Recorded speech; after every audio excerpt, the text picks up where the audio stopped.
Greetings, folks. Welcome back to another episode of Not Funny Guys Presents Red Dwarf Rewatch. I am Dr. John, your intrepid host, as we venture into the cold vastness of space to explore this classic sci-fi show. A show that Patrick Stewart once thought was intentionally mocking Star Trek Next Generation before he figured out that it was hilarious. That, by the way, is from a DVD extra back in the day. So, let us get into our Series 3. We are still in Series 3. We're on Episode 5, Timeslides, directed by Ed Bye, whose wife at the time, Ruby Wax, will be a guest star in this episode. She plays the lifestyles of the filthy, rich, and famous thing. But Ed Bye, written by Rob Grant, Doug Naylor, released on the 12th of December, 1989.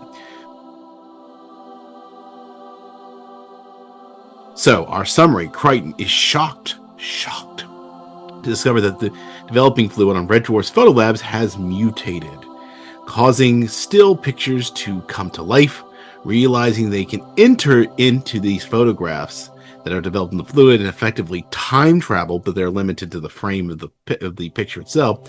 Lister opts to take advantage of this and change his life so he does not get stranded in deep space. Let's break this down. Now, right out the bed, we have a fantastic joke. We have a special guest star, Adolf Hitler, as himself. I'm not showing a picture for that man, but it is funny because he does have a strong appearance and play into the spool. We have Kat. It's Sunday, wanting to play with Lister. Basically, they're playing a series of strange board games. He's playing this weird golf game. He has his own crowd music that he plays on the jam box there. Lister is not into it, and he says, "What am I doing?" And apparently it's their relaxed day, but Lister is basically at this point where he's hating his life. He's having a bit of an existential crisis. He's tired of playing ridiculous games to pass times, even ones he's made up. Kat offers to play Junior Angler with him instead, or Unicycle Polo. And Lister's just like, it's all stupid. He's depressed, life is pointless. Like I said, existential crisis in play. Crichton, meanwhile, is really rocking it out down developing photos in the photo lab. He then, while he's doing this, he hears a noise he can't quite explain. Apparently one of the photos is alive and there's a car driving through it, or a motorcycle, I think. And then he has these birthday photos of him back from the Nova 5, and he's like, okay, something's up. Meanwhile, Lister is popping tension paper, which is just this paper, this tension sheet. It's just bubble wrap. Red, it says tension sheet. He's there when Rimmer walks in. He just came back from service. I'm assuming he went to a church service. I don't know. Asks what's wrong, and he's kind of being sarcastic. And then he says, "Oh, it's November. It's almost your yearly bath time." Lister finally confesses that he's sick of everyone and everything. He talks about joining the Space Corps was the problem. This is how it all started. It's where it all went wrong. Rimmer says he went to school with the invention of the tension sheet, Fred Thicky Holden, and it made him a millionaire, made him super stinking rich. And so he talks about regrets. The invention of tension sheet was nothing original. Holden then apparently married a model. Big break. This happened for him, not for anybody else. Crichton then calls into them that something come down to the photo lab, something's happened. He shows them that the pics have now come to life. He has this birthday party pics of the Nova 5. You can see at one point the female crew member is doing like a conga line. Holly says that the developing fluid has mutated. It works on any photo negatives, so they put them on slides, project them onto the screen, and then they find out they can actually then enter the photos. In fact, Lister enters a photo of Rimmer's brother Fred's wedding. He ends up getting punched repeatedly in the stomach by Fred, but he can't leave the frame. The frame defines the boundaries, but he can leave by stepping out of the photo. So they show a picture of a ski trip that were apparently Lister's, and apparently it was something that came back on his 18th birthday. He got the wrong photos. He and Rimmer walk in. He even throws a snowball at the cat. Cat catches it, throws it back at him, and splashes his face. So they now find out that objects can leave. And Crichton then explains that this works on historical photos too. So he pulls out this picture that he got from Fascist Dictator Monthly, Mr. October, Adolf Hitler. And apparently, as Rimmer describes him as the runner-up from World War II. It's a speech at Nuremberg. Lister then goes into the photo and pretends to mock him, said, "Don't listen to him." Flips in the bird, has a fight, ends up in a scuffle, and steals his briefcase. They open the briefcase. Kinky handcuffs, banana and crisp sandwich, a diary. And the translate from Crichton says, "Stop milk, pay papers, invade Czechoslovakia." And then he finds a package with love from Colonel von Stauffenberg. It's a bomb. It's the assassination plot that you may have seen in the movie Valkyrie with Tom Cruise. It's basically it was an attempt to overthrow the Third Reich after the D-Day invasion, I believe, an attempt to assassinate Hitler and bring it into the war that failed. It was planted under a table. Hitler, it actually was saved because of the thick table, and eventually von Stauffenberg and all the conspirators were caught and killed. But what's funny is that when they remember it's a bomb, he throws it back at Hitler in the painting, and it's apparently the assassination plot goes off, and they come to find out by reading the papers that there's a picture of Lister there, that they can now influence history. So that basically they've got themselves a time machine. Of course, they realize there's limitations to this whole thing. Rimmer thinks maybe they should go meet famous people or go to this one photo of naked women in Acapulco. Crichton makes a terribly crass joke about Dallas 1963, standing on the grassy knoll and saying duck. By the way, foreshadowing of a future episode there. Maybe they didn't even know at the time, but we do. Holly says they really should not mess around with time, talks about determinism and, things like that. Lister decides he wants to prevent himself from joining the Space Corps. So they take a slide of his picture of a performance he did when he was a band when he was 17. They step into it. They're in a pub. He's performing his first and only hit. Not really. He's really bad.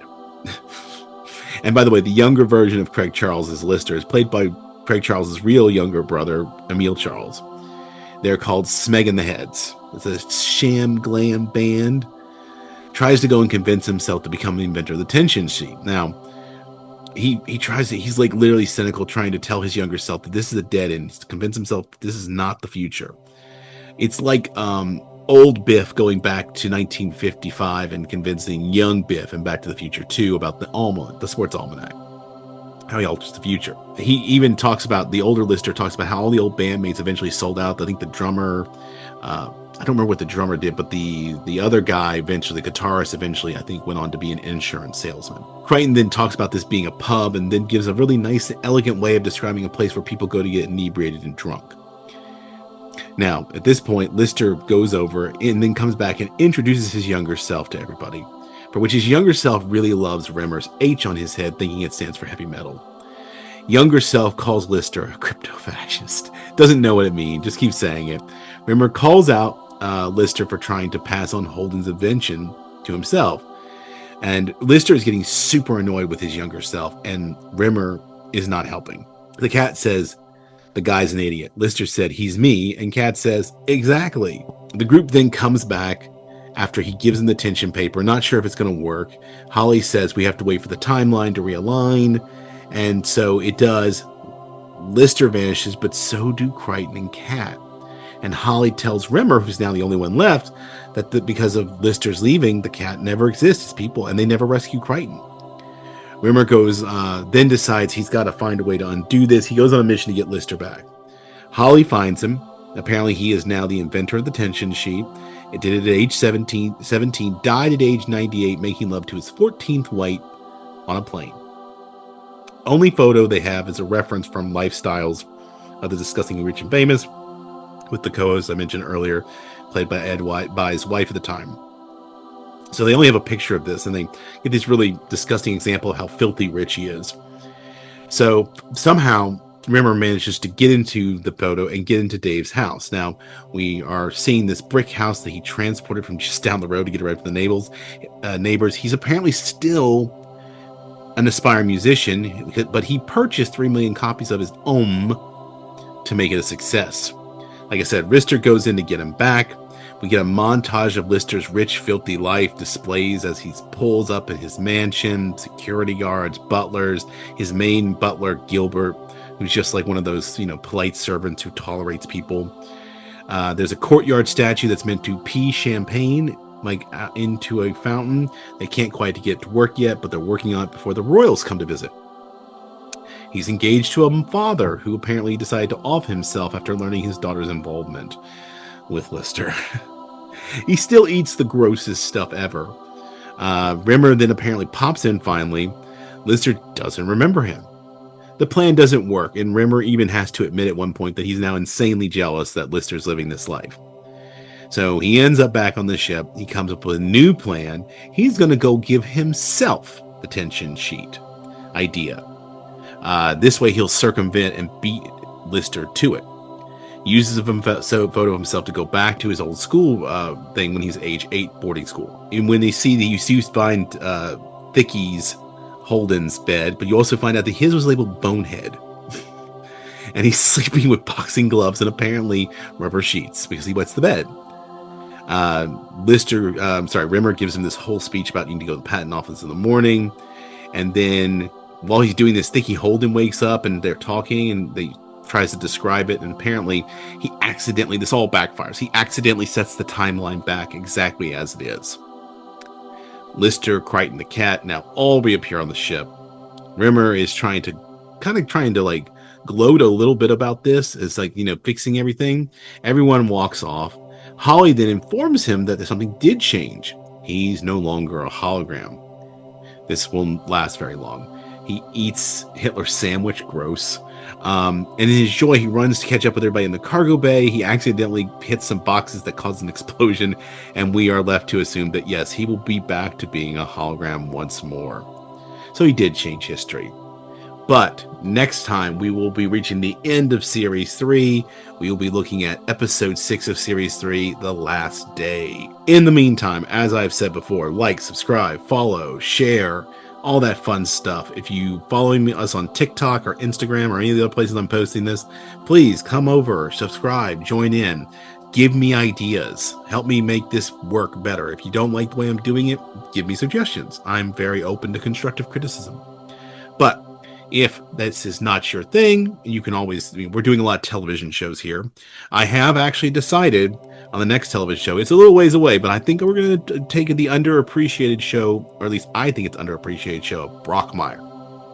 I want to deal with that one because it'll be another short one, and then maybe we'll move on to tackle some heavier stuff. There's Babylon 5 that's waiting for me one day. I don't know when I'll get to it, but it's there and it's waiting. Like, subscribe, share. If you want to check out our other Not Funny Guys stuff, we do have a politics TikTok. You don't have to go there. We do have a regular TikTok. You can find that in the description below. You can find our main podcast, Funny Guys Present Off the Reels. We are still, we're about a third of the way through the entire Star Wars movie franchise, and only in chronological order.